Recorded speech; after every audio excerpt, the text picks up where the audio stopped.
어떻게 살아야 되는지에 대한 질문의 대답을 주님께 찾게 하여 주옵소서. 내 의지로, 내 생각으로, 내 판단으로 살아가는 것도 때론 옳은 결과를 낼 수가 있지만 주님께서 생각하시고 판단하는 것이 반드시 옳은 줄 믿사오니 하나님 그 길을 쫓아가는 우리 되게 하여 주옵소서. 그래서 더 맑게 기도하게 하시고 더 맑게 예배 드리게 하시고 더 맑게 하나님 말씀 접하게 하여 주옵소서. 주의 말씀이 그리고 주의 음성이 분명하게 내게 들려오길 원합니다. 그래서 그 뜻에 순종하며 아멘하고 나아갈 때 보다 나은 삶, 가치 있는 삶, 귀한 삶, 옳은 삶 살게 하실 줄 믿사오니 그렇게 사는 우리 되게 하여 주시옵소서. 감사합니다. 고마우신 예수님 이름으로 기도드립니다. 아멘, 아멘. 히브리서 11장에 있는 말씀 봅니다. 11장 1절에서 우리 7절까지만 봅니다. 믿음장에 대한 이야기고요. 늘 반복되는 이야기이긴 하지만 같이 한번 나눴으면 좋겠습니다. 11장 1절에서 7절. 내일은 초하루 기도회가 있습니다. 그래서 교인들 다 나와서 함께 예배했으면 좋겠는데 오늘 나왔네. 내일도 네, 일단 봅시다. 될 수 있는 한 최선을 다해서 다 같이 모였으면 좋겠고요. 한 달에 한 번 새벽이니까 열심히 한번 모여봤으면 좋겠습니다. 그리고 금요기도회 있고요. 특별히 이번 주에는 저희가 추수감사주일 그리고 저희 창립감사주일이에요. 벌써 8년 됐습니다. 저희가. 그래서 이제 감사주일 지키는데 다 같이 나와서 같이 예배했으면 좋겠고 개인적인 생각엔 첫째 주, 셋째 주가 온 가족 예배했으면 좋겠어요. 그래서 첫째 주 우리 가족들 다 나오자, 셋째 주에도 다 나오자 이렇게 한번 좀 해봤으면 좋겠습니다. 그래서 못 봤던 식구들 그리고 집에 있는 식구들 데리고 나와서 같이 예배 드리고요. 모쪼록 하나님의 은혜로 풍성하게 채워지는 시간 되었으면 좋겠습니다. 히브리서 11장 1절에서 7절 같이 읽겠습니다. 믿음은 바라는 것들의 실상이요 보이지 않는 것들의 증거니 선진들이 이로써 증거를 얻었느니라. 믿음으로 모든 세계가 하나님의 말씀으로 지어진 줄을 우리가 아나니 보이는 것은 나타난 것으로 말미암아 된 것이 아니니라. 믿음으로 아벨은 가인보다 더 나은 제사를 하나님께 드림으로 의로운 자라 하시는 증거를 얻었으니 하나님이 그 예물에 대하여 증언하심이라. 그가 죽었으나 그 믿음으로써 지금도 말하느니라. 믿음으로 에녹은 죽음을 보지 않고 옮겨졌으니 하나님이 그를 옮기심으로 다시 보이지 아니하였느니라. 그는 옮겨지기 전에 하나님을 기쁘시게 하는 자라 하는 증거를 받았느니라. 믿음이 없이는 하나님을 기쁘시게 하지 못하나니 하나님께서 나아가는 자는 반드시 그가 계신 것과 또한 그가 자기를 찾는 자들에게 상 주시는 이심을 믿어야 할지니라. 믿음으로 노아는 아직 보이지 않는 일에 경고하심을 받아 경외함으로 방주를 준비하여 그 집을 구원하였으니 이로 말미암아 세상을 정죄하고 믿음을 따르는 이의 상속자가 되었느니라. 아멘. 11장은 우리가 잘 아는 대로 믿음장이고요. 1절에서 2절까지는 믿음은 무엇이다 라는 믿음에 대한 정의, 1절, 2절, 3절 통해서는 믿음의 정의를 내리고요. 그 믿음으로 산 사람들에 대한 이야기로 아브라함 전까지 4절에서 7절까지 설명을 하고 8절부터는 우리가 잘 아는 다윗에 이르기까지 믿음의 사람들에 대한 이야기 나누고 있습니다. 그러면서 그 믿음이란 무엇이며 그 믿음대로 산 것은 무엇인지에 대한 설명을 하고 있는데요. 여기서 중요한 단어들만 좀 찾아보겠습니다. 그게 6절부터 먼저 시작이 돼야 될 것 같아요. 6절 말씀 보겠습니다. 믿음이 없이는 하나님을 기쁘시게 하지 못하나니. 그러면 믿음이 있어야만 하나님을 기쁘시게 할 수 있다라는 거네요. 그렇죠?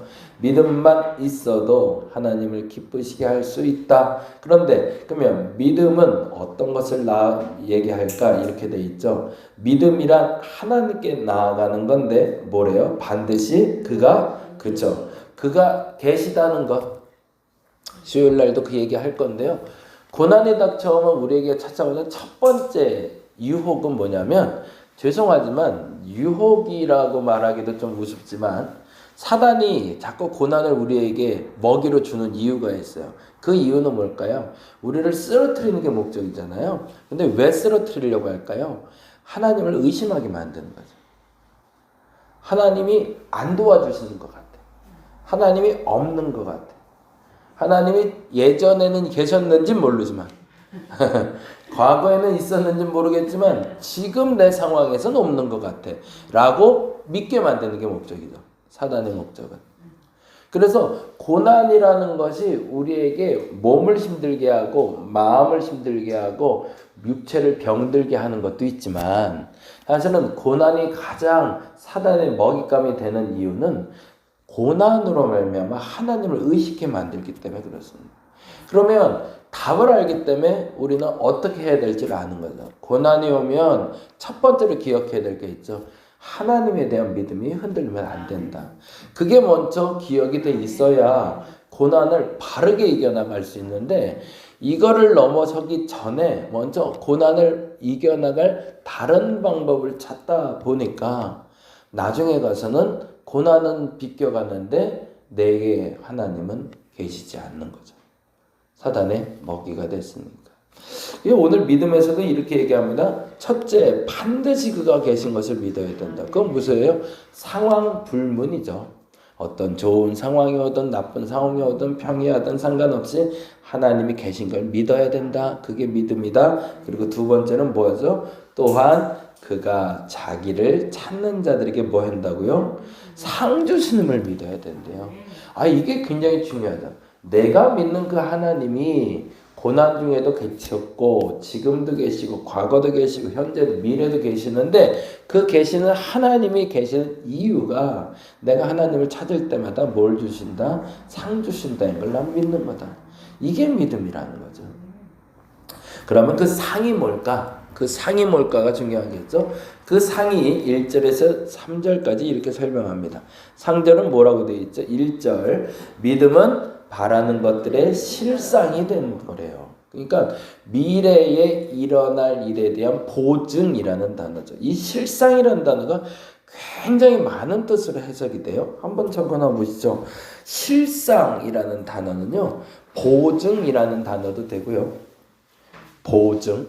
그러니까 앞으로 일어날 일에 대한 담보 같은 거죠. 이거는 반드시 일어날 일이야 라는 보증이기도 하고요. 그리고 근거가 되기도 하고요. 확신이 되기도 하고요. 실체가 되기도 하고, 그리고 더 정확히는 현실이라고 얘기합니다. 다시요. 믿음은 바라는 것들의 실상이다 라고 할 때 그 실상은 보증이고요. 근거가 되기도 하고 확신이 되기도 하고요. 실체가 되기도 하고 현실이 되기도 하는, 어떤 말로 해석하든 상관은 없어요. 믿음은 소망하는 것의 실체이고 보증이고 근거이고 현실이고 확신이다 라고 이야기하는 이유는 뭘까요? 믿음이 생겼다는 것은 그 믿음의 결과가 반드시 이루어진다라는 거죠. 그 믿음은 내 마음에 씨앗으로 심겨집니다. 그리고 새록새록 내 머릿속에 형상화되기 시작했다가 형상화됐던 그 믿음은 나중에 내 눈앞에 현실로 반드시 나타날 거라는 거죠. 그리고 또 하나 얘기합니다. 보이지 않는 것들의 증거. 이 증거라는 말도 역시 확증. 비록 지금은 볼 수 없지만 어느 시간에 반드시 일어날 것에 대한 확증이다 라고 얘기합니다. 네. 그리고 2절에 이렇게 얘기하죠. 선진들이 이로써 증거를 얻었다고. 현지들도 사실은 다른 것 때문에 살 수 있는 힘을 얻은 게 아니라 이 믿음을 가지고 있으니 확증되고 보증돼서 살아갈 수 있는 힘이 되었다라는 얘기죠. 그리고 3절은 그 예를 표현하고 있는데요. 4절부터 7절까지 아브라함 전의 사람들에 대해서 믿음의 결과에 대해서 얘기합니다. 그래서 제가 지난번에도 말씀드렸는데 참 재미난 해석이 돼요. 어떻게 되냐면 4절분이 아벨이 나오고요. 5절분이 에녹이 나와요. 에녹과 아벨은 결과가 완전히 달라요. 그렇죠? 한번 볼까요? 4절 보면 믿음으로 아벨도 살았대요. 그쵸? 그리고 5절에 믿음으로 에녹도 살았대요. 그런데 결과가 어떻게 돼요? 믿음으로 아벨은 가인보다 더 나은 제사를 하나님께 드림으로 의로운 자라 하시는 증거를 얻었으니 하나님이 그 예물에 대해서 증언하심이라 그가 네, 그렇죠. 이게 중요해요. 믿음으로 아벨은 더 나은 제사를 드리고 뭐 했대요? 죽었다요. 그렇죠? 예. 믿음으로 아벨은 더 나은 제사를 드리고 죽었다. 반면에 에녹은 5절 믿음으로 에녹은 죽음을 보지 않았다. 그러면 누가 믿음의 사람이에요? 예, 이게 참 애매해요. 그렇죠? 우리의 결과가 어디에 있냐면 죽음에 있었던 거죠. 이 본문을 해석할 때 어떻게 해석해 왔냐면 믿음으로 아벨은 죽었다. 그것도 살해당했다. 그건 뭐예요? 믿을 필요가 뭐 있어요? 믿어봐야 아무 소용없는데. 살해당하고 그것도 예배 잘 드렸다가 죽였는데 그거는 어떻게 해요? 그렇잖아요. 근데 반면에 어떤 사람? 에녹은 아예 죽질 않았대요. 그리고 하늘로 올라가 버렸대. 야, 그러면은 우리의 소망은 사실은 에녹이어야 되잖아요. 그렇죠? 아벨처럼 살고 싶은 사람이 100이면 100 누가 있겠어요? 아무도 없잖아요. 근데 여기서 말하는 요지가 그게 아니란 거겠죠, 분명. 그럼 믿음으로 나타난 결과가 죽었다, 믿음으로 나타난 결과가 죽지 않았다가 아니란 얘기죠. 믿음으로 나타난 결과는 그건 뭐냐는 거죠. 그걸 찾아내는 게 중요한 거죠. 믿음으로 선친들은 이걸 증거로 받았는데 그건 죽었다, 죽지 않았다가 아니란 얘기예요. 그 상황이 그게 결론이 아니란 얘기예요. 그러면 결론은 뭐예요? 이렇게 되어 있습니다. 4절에 매우 중요한 건데요. 믿음으로 아벨은 가인보다 더 나은 제사를 드림으로 뭐라고 되어 있어요? 예, 의로운 자라. 거기다 줄쳐놓을게요. 네, 아벨의 결론은요, 의로운 자가 된 겁니다. 아벨의 결론은 어떻게 죽었냐가 중요한 게 아니에요. 하나님이 그를 기억하시기를 의로운 자라 기억하신대요. 그게 믿음의 결론이에요.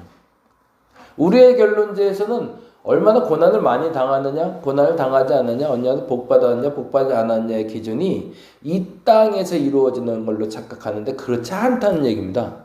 하나님이 주시는 상이라는 것은 이 땅에서 고난을 빠져나가고 복 주시고 부자 되고 건강해지고 이것도 있지만 그것보다 궁극적으로 하나님이 진짜 믿음으로 주시는 상은 하나님이 기억하는 이름이 지명되고 호명된다는 거예요. 양홍석 하면 이런 사람, 최영희 하면 이런 사람이라고 하나님이 직접 부르는 애칭이 만들어진다는 거예요. 이게 놀라운 거죠. 누군가를 부를 때 그냥 그 사람의 이름을 불러주는 것도 굉장히 의미가 있습니다. 그렇죠? 그리고 그 사람의 이름을 기억하는 것만으로도 그 사람과 나의 관계는 친밀해집니다. 근데 그 이름에 애칭까지 붙게 되면 내가 사랑해서 그 사랑하는 사람에게 붙일 수 있는 또 다른 단어가 붙는다면 그건 특별한 관계가 되는 거죠. 친밀한 관계에서 특별한 관계로 될 수 있는 것이 하나님의 상이라는 거예요. 그래서 아벨은 무슨 이름을 얻었대요? 의로운 자라는 이름을 얻었고요. 그러면 에녹은요? 에녹은 무슨 이름을 옮겼다고 되어 있죠? 볼까요? 5절에 믿음으로 에녹은 죽음을 보지 않고 옮겨졌으니 하나님이 그를 옮기심으로 다시 보이지 아니하였느니라. 그는 옮기시기 전에, 그렇죠? 옮겨지기 전에가 왜 중요할까요? 죽음이 끝이 아니란 얘기예요. 그가 하늘로 승천했느니 사라졌느니 죽지 않으니 그게 중요한 게 아니고 옮겨지기 전에 하나님이 그에게 상을 줬는데 그 상이 뭐래요? 하나님을 기쁘시게 하는 자라는 상을 받았대요. 그게 에녹의 상이었던 거예요. 에녹의 애칭은 에녹은 에녹아 라고 부를 때 하나님이 이렇게 부르시더라. 나를 기쁘게 하는 자야. 얼마나 멋있어요. 나를 기쁘게 하는 자야. 아벨은 뭐라고요? 의로운 자야 라고 부르셨대요. 그리고 더 멋진 얘기 한 가지 더 해볼까요? 7절에 그러면 노아는 어떻게 됐냐는 얘기죠. 노아 볼까요? 믿음으로 노아는, 그쵸? 노아도 믿음으로 살았대. 그러면 믿음으로 산 노아도 상 받아야죠. 그럼 그 상이 뭔지를 찾아가 볼까요? 아직 보이지 않는 일에 경고하심을 받아 경외함으로 방주를 준비하여 그 집을 구원하였으니 이로 말미암아 뭐였대요? 세상을 정죄하고 믿음을 따르는 의의, 그렇죠, 상속자라는 이름을 받았대요. 그래서 노아를 볼 때는 하나님이 그렇게 불렀다니까, 노아야 이렇게 부르는 게 아니라 상속자야, 의의 상속자야 라고 불러주셨다는 겁니다. 어떤 것이 상이라고요? 하나님과 특별한 관계가 되는 것, 하나님의 애칭이 생기는 것, 하나님이 나를 부를 때 내 이름 그 이상으로 특별한 긴밀함과 특별함을 가지고 내게 호칭을 넣어주시는 것, 그것이 우리에게 진정한 상이라는 겁니다. 저와 여러분이 믿음으로 그 상을 쫓아갈 수 있기를 간절히 바랍니다. 다른 상 말고. 물론 다른 상이 우리의 삶에도 부여될 겁니다. 근데 전제는 뭐냐면 내가 믿음으로 이 상을 받겠다고 쫓아가는 사람에게 덤으로 주는 상인 거지, 내가 하나님 앞에서 이 상을 받고자 하는 게 아니라 다른 건강해지고 부해지고 잘 살고 괜찮아지고 라는 상을 쫓다가는 이 상을 못 받는다는 얘기예요. 다시 한번요, 너무 중요해요. 내가 쫓아가는 길은, 내가 마지막 일을 하나님이 원하는 상은, 하나님께 받고자 하는 상은 이 애칭을 받는 거예요. 그러기 위해서 살다 보니 건강도 해지는 거고요, 그렇게 살다 보니 기도의 응답도 있는 거고요, 그렇게 살다 보니 가정 문제도 풀리는 거고요, 그렇게 살다 보니 모든 문제가 해결점을 찾아지는 거지, 문제점을 해결하다가 아둥바둥하다가 기도 응답 받겠다고 아둥바둥하다가는 나중에 결국엔 이 상을 받을 때는 나는 없을 수도 있다라는 겁니다. 다시 한번 점검해 보시기 바랍니다. 나는 하나님께 어떤 애칭을 받을 수 있는 사람입니까? 죽었다, 죽지 않았다, 뭐 승천했다, 상속자다, 이런 거 다 떠나서 나는 어떤 이름을 가질 수 있는 사람인가? 그래서 하나님과 어떤 특별한 관계가 있는가 점검할 수 있는 저와 여러분 되시기를 간절히 바랍니다. 기도하겠습니다. 내가 하나님과 특별한 관계가 맺어지기를 원합니다. 하나님 보시기에 좋은 이름이 내게 부여되었으면 좋겠습니다. 난 너를 이렇게 불러 누구야 라고 부를 때 그 사랑스러운 애칭이 내게 시작되게 하여 주시고 그 상이 내게 임하게 하여 주시옵소서. 감사합니다. 고마우신 예수님 이름으로 기도드립니다. 다 같이 기도하고 돌아갑니다.